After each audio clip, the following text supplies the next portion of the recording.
Rather than just talk about Emily, which is I went through that a couple of days ago, I sort of wanted to put up a little bit of just a brief discussion about where we're going, looking at what happened in London, and I thought most countries, and Australia were probably affected by it the most, have started to be a lot more specific and started to target more particular individual events where their strengths are.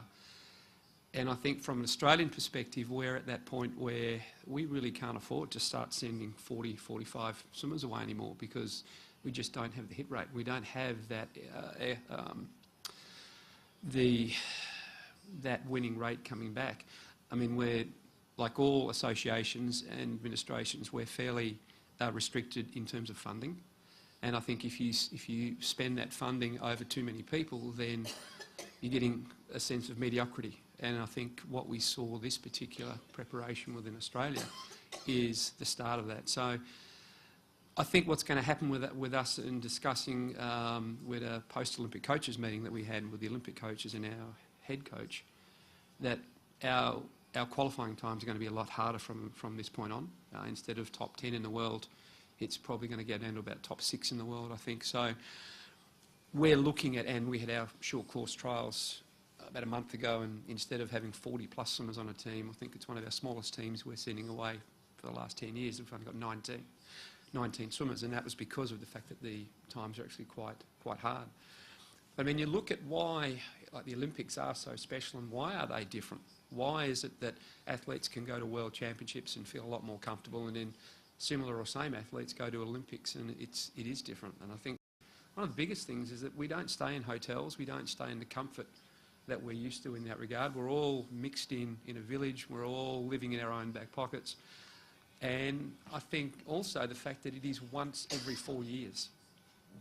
If you make a few mistakes at a World Championships, you've got 2 years or less than 2 years to wait to make the adjustments. If you, and my athlete made a major mistake at these Olympics, had a great meet, but when it counted, didn't do the right thing, walks away with an Olympic record, fastest time in the world, but she's a silver medalist.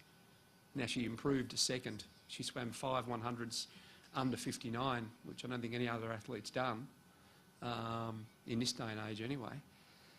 And you know, she was quite devastated over that fact, and so she should to a point, because the time and effort that she put in didn't quite get that end result that we both believed that she was capable of. So the Olympics are special, and we've got to wait now 4 years. She won't quit the sport until she has that individual Olympic gold medal in her grasp, so to speak. She's got 2 relay golds already.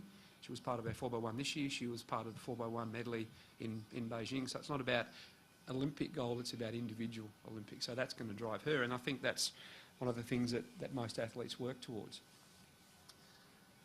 And I think the public expectation, I know within Australia, and I think, you know, I see Ian over there, you could probably comment about what it was like being part of the British team and being in your backyard, the expectation that is on you. You know, I think athletes these days have to be very much more skilled, not just by what we do in the pool with them, but by the expectations and pressures, perceived pressures that are going to be applied to them. And we all know, you know, no one applies pressure to you except yourself. And it's easy to say, well, it's easy to relieve that pressure, but it's still there. And I don't know whether anyone's spent a lot of time, or the time necessary, especially when it's a home Olympics, to deal with that. I talked about earlier, we're staying in a village rather than a hotel. And there are many distractions. I remember being, and I think Commonwealth Games to a lesser degree are very similar. I remember being in Delhi, and Emily went into Delhi as a very strong favourite to try and win 8 medals. She won 8 medals out of 8 events, but not all gold. And at one point, she came to me and just said, I've got to get away from these people in terms of the media and the fuss that was around her, because it had been built up and built up over a period of time.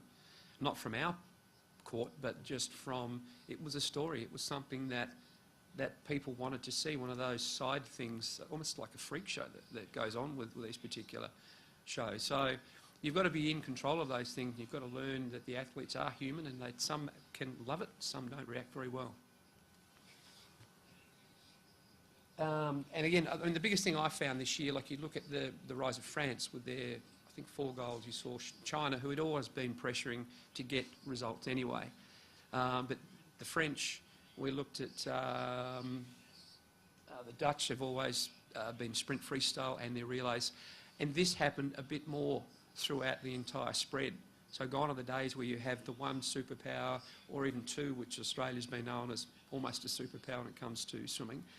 In it, we've fallen off that podium, and I think we need to remember and have a look at what other nations are doing by being able to target what we're good at. I think the next way, rather than losing the events that we're not good at, that needs to be targeted via talent identification and other meets, World Youth, University Games, all those sort of things. There are plenty of meets that we can go to with our second teams, because I think we're at a situation where the goal is to make an Olympic team, and it's a hard job to make an Olympic team. And once you've made that Olympic team, you can relax. We want athletes that make the Olympic team. That's just a step, and then we need to go and create that ability to, convert that into medals of some sort. And to do that, I think you've got to go back to basics. You've got to make sure that you're planning well. You've got to make sure that your age group programs understand the steps and concepts that you've got to go through to get from here to here. It just doesn't happen overnight. The biggest trend that came through all the talks, or most of the talks, on the gold medal coaches, was that the trust between the athlete and the coach, the time that each of those athlete-coach relationships have been. I mean, my own experience, I've had an athlete for 11 years now, and she's been a full development process over that time. I think you looked at Chad Leclos with Graham Hill, same deal. I think 10 or 11 years. And these are the things that took to me. It's a very intimate relationship that occurs. I think you can't have, and there are examples of people that do. I mean, Dave Salo only had 20 athletes, I suppose, at the Olympics from all around the world. But that is an exception to the model, I think, these days. So I think from a coaching perspective, that you've got to be careful that you don't overload our coaches too much with athletes. We had an example of one coach put 9 swimmers on the team, and he had a couple of foreign swimmers with him, and had in his own standards, had a very average meet this year. So I think we've got to be careful in that regard, so we plan better with that. If I'm running too long, let me know, because I'm just trying to whip through these. All right.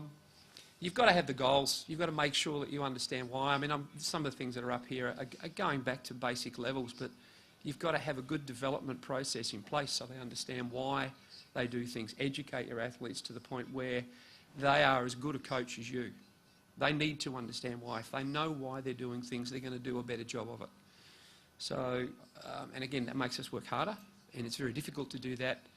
I know in Australia, predominantly we're an age group mentality. It means we have numbers versus one-on-one, and I trying to say earlier that you've got to be more one-on-one with your athletes. So for us to get by that, we have to change the way, instead of just having one morning session and one afternoon session, I have 2 morning sessions and 2 or 3 afternoon sessions. So my day is an exceptionally long day. I start at 4 o'clock in the morning, I don't finish till 8 o'clock at night, because I need to put the time into the different athletes at different times, because we have to make money, we've got to make the business profitable, so we can dabble in this high performance side of things. So not just for your athlete, but from you as well, depending on what environment you work in, you've pretty much got to be well planned and well organised. Again, this is just a weekly format. I went through this the other day with Emily, and we stick to the same format. I don't think I'll spend too much time on that because it's probably not relevant here. But this page, very important to me, and I mentioned it the other day. Our athletes get a copy of this page and they know exactly when, how, why, the whole season, for their own being, for their sponsors, for we have whereabouts forms for the ASDA, the drug people that come and check you all the time. So they need to know. And if this is wrong, and they're not at the place they should be, then they're going to get a strike against them. So this needs to be fairly accurate. And I found that's one of the biggest things as my older athletes mature that helps them out, helps me out, helps their managers out, etc. The other areas of importance, we use sports psychology very, very much in terms of creating environments, creating cultures, creating just a basic thing like a code of conduct. And I try and make sure that at the end of the day, the athletes feel they produced that code of conduct. They had the ability to create it, even though I'm probably in the room at some time. If they tend to go off at a different track, I manipulate them back by posing a rhetorical question to get them where I want them to be. But at the end of the day, they walk out knowing that it's their code of conduct. I think really important, you know, I talked about recovery.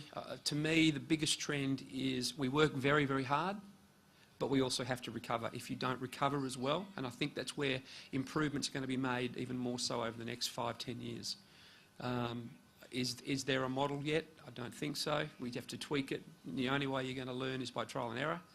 But you know, you need that recovery inbuilt weekly, within a macro cycle and within a yearly, 4-yearly cycle as well. And not just for the swimmer, for the coach as well. I mean, we're not super people. People might think so, but we're not really. And we need the time out. We have relationships that we have to keep going. We have a lot of things. And we can't just put pressure and pressure and pressure on, and all of a sudden you just sink. So you've got to look after yourself. Bill Sweetenham always told me, never make a decision when you're tired. I said, well, that's great. I couldn't have made a decision the last 25 years because I've been permanently tired. But I think we need to remember that you've got to be able to look after yourself, because if you can't do the job, your athletes can't do the job. So I'm not quite sure what else I've got there. That's it. Yeah. Thank you.